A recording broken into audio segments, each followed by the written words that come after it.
नमस्कार, Divyanshi online classes में आपका बहुत बहुत स्वागत है। आज हम हिंदी पाठ का पार्ट टू पढ़ने वाले हैं।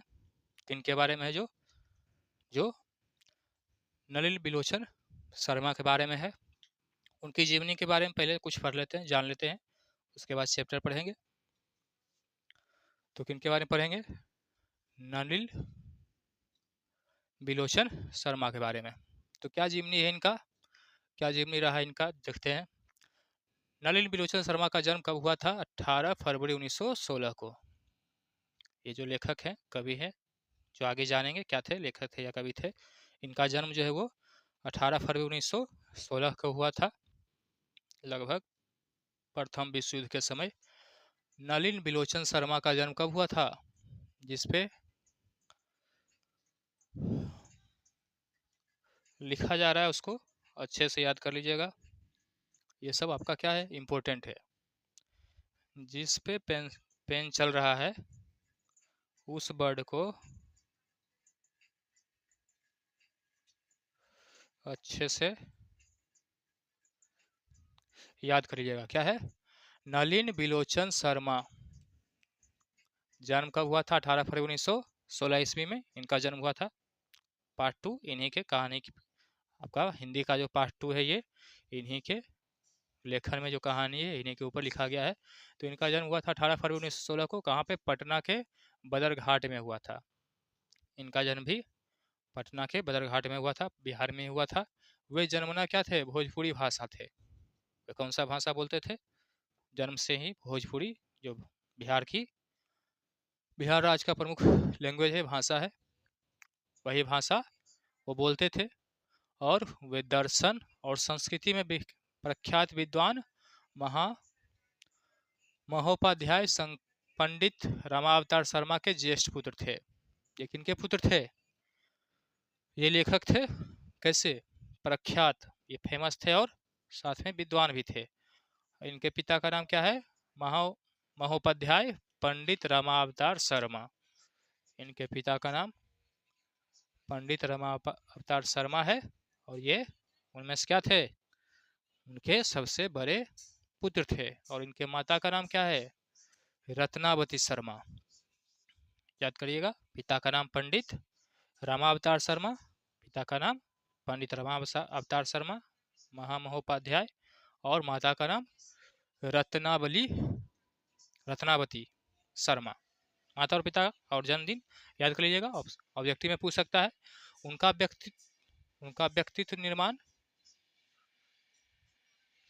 उनका कैरेक्टर, व्यक्तित्व का जो निर्माण है उनमें उनके पिता पंडित रामावतार शर्मा की क्या थी? बहुत बड़ी भूमिका थी। उनके स्कूल की पढ़ाई पटना में ही, बिहार के पटना में ही कॉलेजिएट स्कूल में से हुई। पटना विश्वविद्यालय से हुए संस्कृत और हिंदी में एमए किए। वो संस्कृत और हिंदी में एमए कहाँ से किए? पटना विश्वविद्यालय से ही किए एमए हुए। हरप्रसाद दास जैन कॉलेज आरा, रांची विश्वविद्यालय और अंत में पटना विश्वविद्यालय में प्राध्यापक रहे। एमए करने के बाद वे रांची और पटना के विश्वविद्यालय में क्या रहे? प्रिंसिपल भी रहे, प्राध्यापक भी रहे। सन 1959 में वे पटना विश्वविद्यालय के हिंदी विभाग के अध्यक्ष हुए। पटना का जो विश्वविद्यालय है, यूनिवर्सिटी जो है वो, उसमें क्या रहे? अध्यक्ष रहे।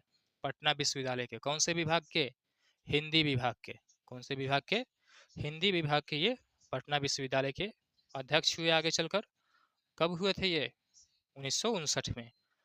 और उनका मृत्यु कब हुआ? मृत्यु प्रयत्न 12 सितंबर 1961 को।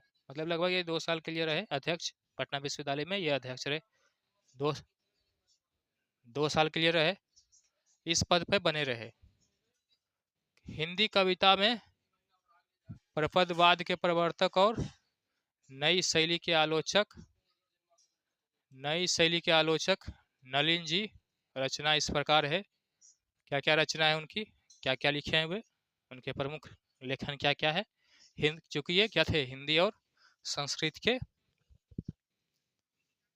में एमए किए थे पटना विश्वविद्यालय से। तो दृष्टिकोण, इनका लेखक क्या है? पहला दृष्टिकोण है, दृष्टिकोण साहित्य का इतिहास, दर्शन, मानदंड, हिंदी उपन्यास, विशेषतः प्रेमचंद, साहित्य तत्व और आलोचना आलोचनात्मक ग्रंथ। विष के दांत जैसे कि दृष्टिकोण, साहित्य का इतिहास दर्शन। दृष्टिकोण पहला हो गया, दूसरा साहित्य हो गया मानदंड, हिंदी उपन्यास। मानदंड कौन से लिखे हैं ये? हिंदी उपन्यास में मानदंड और साहित्य में दृष्टिकोण।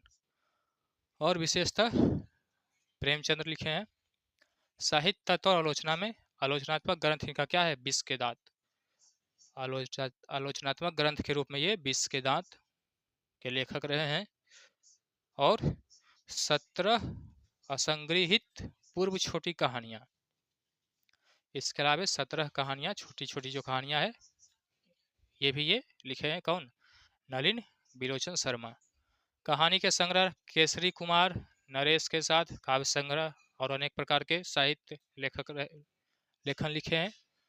विष के दांत आलोचनात्मक लेखन था इसका, साहित्य था इनका, ग्रंथ था। इसके अलावा नकेल के प्रपद और नकेल दो, नकेन के प्रपद और नकेन दो, ये भी लिखे हैं। सदल मिश्र ग्रंथावली, अयोध्या प्रसाद खत्री स्मारक ग्रंथ, संत परंपरा और साहित्य आदि सांप्रदायिक ग्रंथ, ये सब साहित्य के लेखक नलिन बिलोचन शर्मा रहे हैं। आलोचकों के अनुसार प्रयोगवाद का वास्तविक प्रारंभ, आलोचकों के अनुसार, क्रिटिक्स के अनुसार, इनका प्रारंभ जो है, किनका? नलिन बिलोचन शर्मा का प्रारंभ जो है वो कविताओं से हुआ है। किससे हुआ है? कविताओं से। साथ ही उन्होंने बहुत सारी कहानियां लिखी, जैसे कि मनोवैज्ञानिकता के तत्व, समग्रता से उभर कर आए। आलोचनाओं में वे आधुनिक शैली के समर्थक थे। आलोचनाओं में वे आधुनिक के समर्थक रहे हैं। वे कथ्य, शिल्प, भाषा आदि सभी स्तरों पर नवीनता के आग्रही लेखक थे। उनमें प्रायः परंपरागत दृष्टि एवं शैली का निषेध, शैली का निषेध तथा आधुनिक दृष्टि का समर्थन है। आलोचना की उनकी भाषा गठी हुई संकेतात्मक है। आलोचनाओं में जो वो लिखे हैं लेखन, उनकी जो भाषा है वो क्या है? संकेतात्मक है। संकेत के रूप में उन्होंने आलोचना किया है। उन्होंने अनेक पुराने शब्दों को नया जीवन दिया। पुराने शब्दों को भी क्या किए? आधुनिक के रूप में वो नया जीवन दिए। और उनका साहित्य पुनः क्या हुआ? इस प्रकार प्रतिष्ठित हुआ। तो यह जो पार्ट 2 जो कहानी है, जो क्या है? विष के दांत तथा अन्य कहानियां नामक कहानी संग्रह से ली गई है। विष के दांत जो कहानी है हिंदी का पार्ट 2 का, ये नलिन बिलोचन शर्मा के अलावे भी अन्य कहानियों से इसमें कुछ जोड़ा गया है। यह कहानी मध्य वर्ग, मिडिल क्लास के अनेक अंतर विरोधों को उजागर करती है। जो कहानी है विष के दांत मिडिल क्लास के सिचुएशन को बताती है, उजागर करती है। कहानी का जैसा ठोस सामाजिक संदर्भ है, वैसा ही स्पष्ट मनोवैज्ञानिक आशय भी है। मतलब कहानी में ये स्पष्ट रूप से सही तौर तरीके से ये क्या बताती है? पेश करती है, अपने आप को प्रतिस्थापित करती है, स्थापित करती है। आर्थिक कारण कि मानव जीवन में कैसे आर्थिक कारण से क्या क्या दिक्कतें आती है।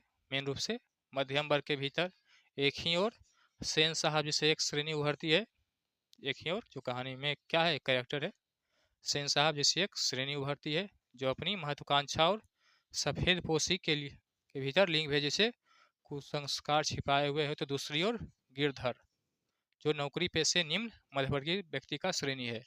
दो कैरेक्टर है इसमें, एक सेन साहब और दूसरा गिरधर। दोनों क्या है? दोनों का नजरिया अलग अलग है, विभिन्न है, विविध है।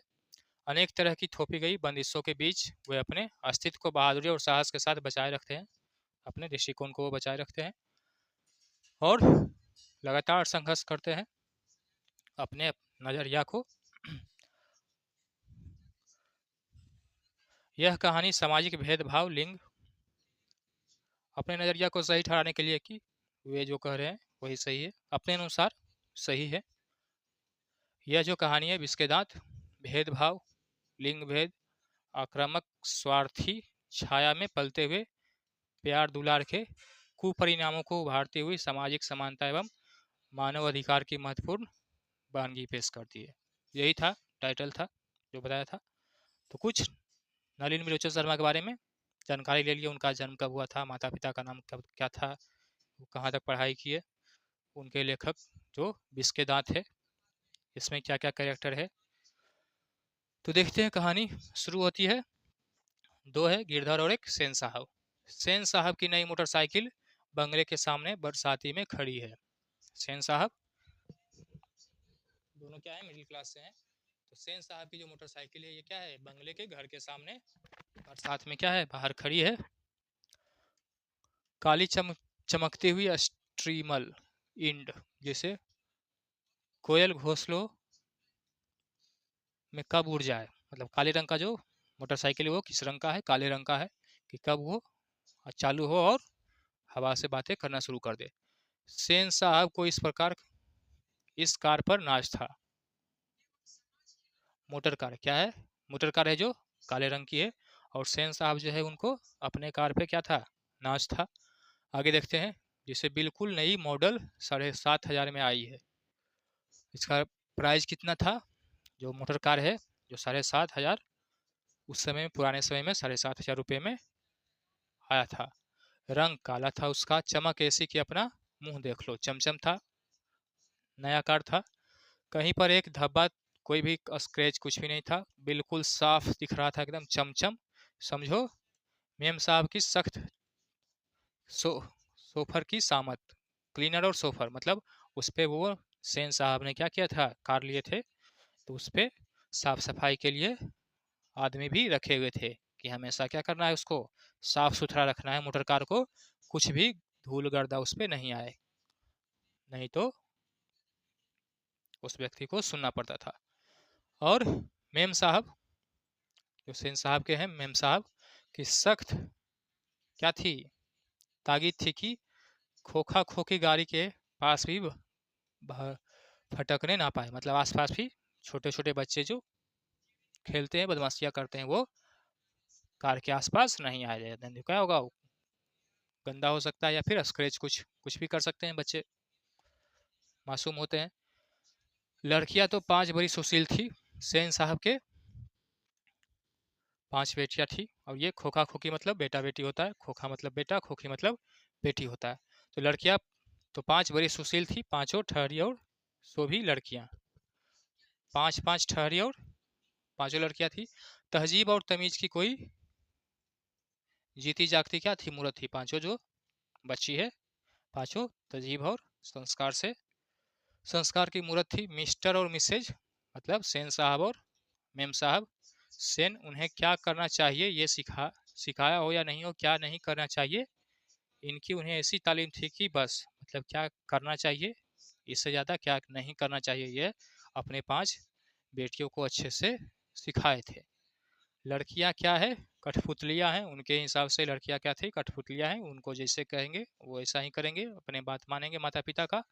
वे कभी किसी चीज़ को तोड़ती फोड़ती नहीं है, सभी चीज़ को अच्छे से सवार कर रखती है। वे दौड़ती है और खेलती भी है, लेकिन सिर्फ शाम के वक्त में, तब वो शाम के समय ही खेलने का काम करती है, क्योंकि उन्हें सिखाया गया कि ये बात उनकी सेहत के लिए ज़रूरी है। वो भी खेलने के लिए समय क्यों मिला है, कि खेल उनके सेहत के लिए क्या है, ज़रूरी है, नहीं तो खेलने के लिए भी नहीं मिलता। वो ऐसी मुस्कुराहट अपने होठों पर ला सकती है कि सोसाइटी की तारिकाएं भी उनसे कुछ सीखना चाहें, तो सीख ले, पर उन्हें खिलखिलाकर कलकारी मारते हुए किसी ने नहीं सुना। मतलब मुस्कुराती है लेकिन जोर से, आज तक आस पड़ोस के लोग में कोई उन्हें, उस बच्चियों को हंसते हुए नहीं सुना है।